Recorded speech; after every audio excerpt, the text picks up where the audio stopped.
स्वामी दयाल की दया, राधा स्वामी सहाय। सार वचन वार्तिक भाग दूसरा। वचन परम पुरुष पूरनधनी स्वामी जी महाराज। वचन नंबर 179। संसारी जीव मीठा सलौना भोजन खाकर प्रसन्न होते हैं और अच्छे वस्त्र पहनकर मगन होते हैं, सो ये सब वृथा है। और गुरुमुख को कौन सा पदार्थ मीठा और सलौना और कौन सा वस्त्र प्यारा लगता है, उसका वर्णन संत सद्गुरु इस तरह करते हैं कि गुरुमुख वह है जिसको सद्गुरु का बोलना मीठा लगता है, क्योंकि इससे ज़्यादा कोई पदार्थ रसीला नहीं है। और सतगुरु के वचन का सुनना सलौना लगता है, और सतगुरु के ऊपर भाव का आना गुरुमुख का पहरान है। सबका सार ये है, पर यह हाल सच्चे और निर्मल परमार्थी का है। उसी को ये पदार्थ ऐसे प्यारे लगेंगे जैसा कि ऊपर कहा है, और संसारी जीवों को उनसे नफरत होगी। वचन 180। आजकल के ज्ञानी वेद को पहले कहते हैं और संतों को पीछे बताते हैं। यह है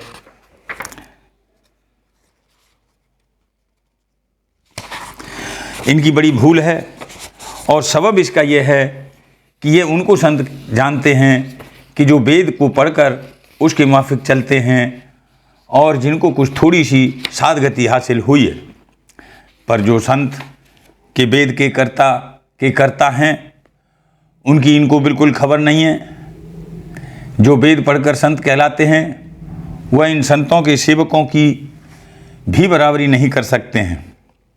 जैसे एक शख्स ने विद्या तो पढ़ी पर नौकरी न पाई, दूसरे ने विद्या कम पढ़ी पर नौकरी बड़े दरबार में पाई और उस पर होशियार है, फिर विद्या वाला उसकी बराबरी नहीं कर सकता है।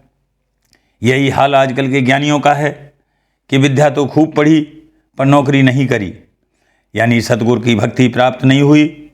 और संतों के सेवक चाहे मूर्ख भी हैं, पर उनको भक्ति और शरण पूरे सतगुरु की प्राप्त है, तो वह एक रोज़ पूरे पद को पावेंगे और वाचक जोगी और ज्ञानी 84 में भटका खावेंगे। वचन 181। पांचों शास्त्रों का दोष तो वेदांत ने निकाला, और वेदांत का दोष अब संत सद्गुरु निकालते हैं।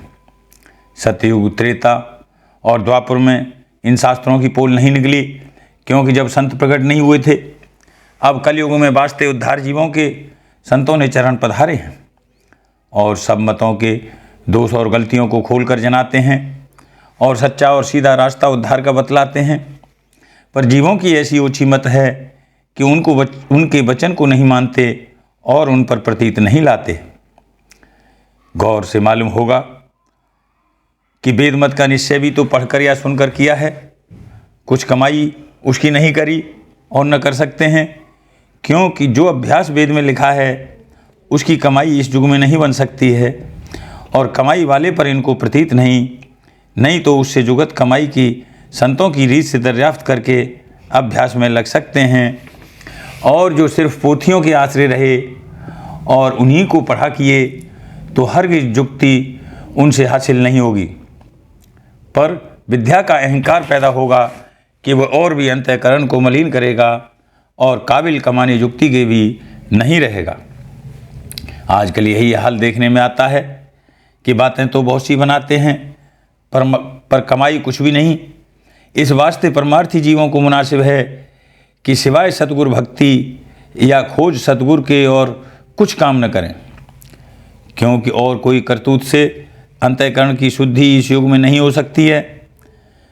और जब अंतःकरण की शुद्धि न हुई तो मुक्त कैसे प्राप्त होगी। और सिवाय संत सतगुरु के कोई युक्ति प्राप्ति धुरपद की नहीं बतला सकता है, क्योंकि उस घर के भेदी सिर्फ वही हैं और किसी को ये भेद नहीं मालूम है। और ऐसे जो संत सतगुरु हैं, उन्हीं की सेवा और भक्ति से अंतःकरण की शुद्धि और फिर उन्हीं की दया और मेहर से मुक्त पद की प्राप्ति होगी और युक्ति की कमाई भी बन आवेगी। सिवाय इसकी और दूसरा उपाय उद्धार का नहीं है। वचन 182। भक्ति का बीज सिवाय संत सतगुरु की ओर कोई नहीं डाल सकता है।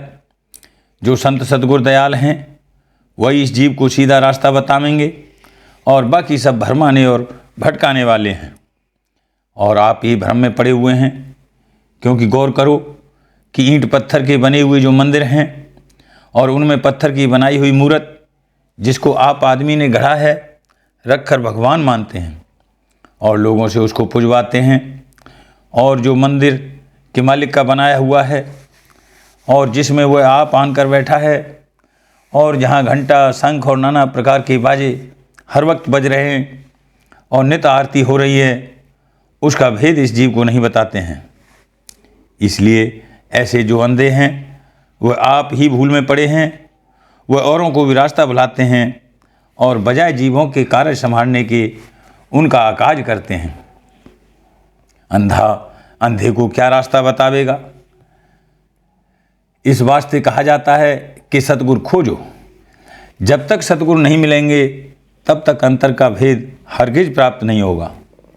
और सतगुरु वही हैं जिनका इश्क शब्द में लगा हुआ है और अंतर का भेद और रास्ता निज घर का शब्द के रास्ते से बताते हैं। और अगर बाहर की करतूत से कोई उनको परखा चाहे तो हरगिज परख में नहीं आवेंगे।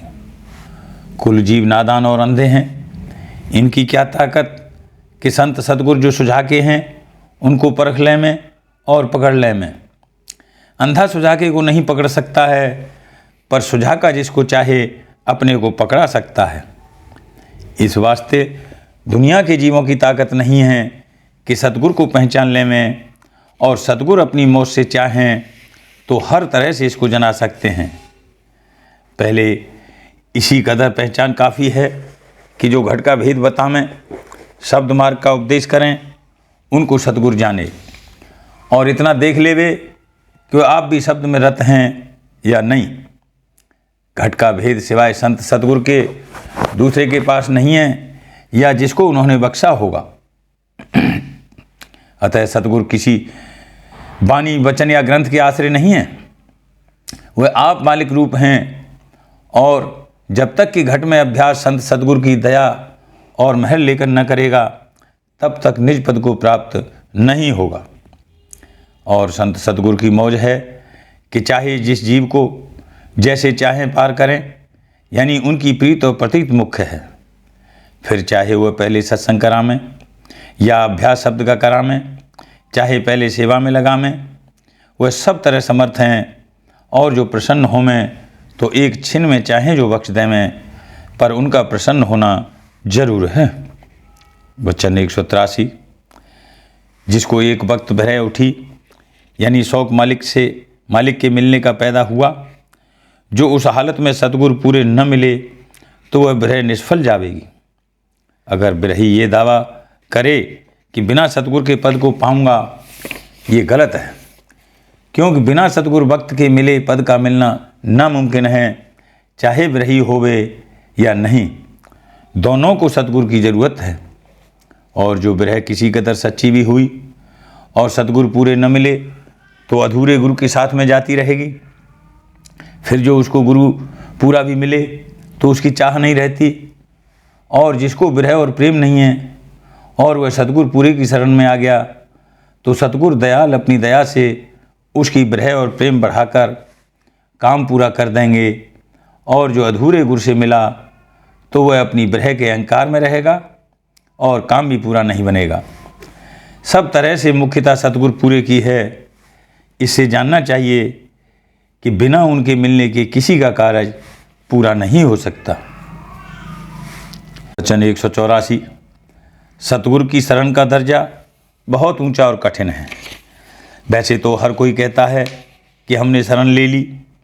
पूरे शरण वालों की ये हालत है कि उनको सिवाय सतगुरु के और कोई विशेष प्यारा नहीं लगता है।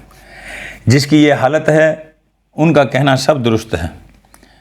पहले जो संत हुए उन्होंने जब तक जीव ने तन मन धन नहीं भेंट किया, उद्धार नहीं किया। पर अब राजस्वामी दयाल जीवों को दुखी और बलहीन देखकर थोड़ी दीनता और प्रीत पर उद्धार अपनी तरफ से दया करके फरमाते हैं। इस वास्ते जिसको पूरे सतगुरु के दर्शन और सेवा और सत्संग और शब्द का अभ्यास प्राप्त है, वही बड़भागी जीव है।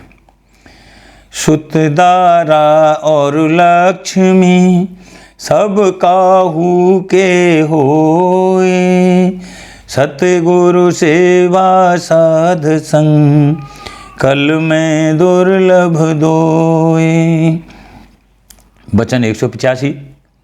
राम जो करता 3 लोक का है और उनका पालन और पोषण और संहार कर रहा है, सो जीव का मुद्दा ही है, क्योंकि उसने असली रूप से जुदा करके जीव को गर्भवास दिया और फिर अनेक प्रकार के दुश्मन अंतर और बाहर जीव के संग लगा दिए। यानी अंतर में तो काम, क्रोध, लोभ, मोह, अहंकार, और बाहर माता, पिता, सुत, स्त्री, मित्र और धन, धाम और भोगों में फंसा दिया। इसलिए ऐसे दुखदाई को क्या माने। इस वास्ते सतगुरु को मानना चाहिए कि जिनके प्रताप से ऐसे मुद्दे के जाल से निकलकर सदा सुख का स्थान प्राप्त होवे, और कोई बचाने वाला काल के जाल से इस संसार में नहीं है। राधा।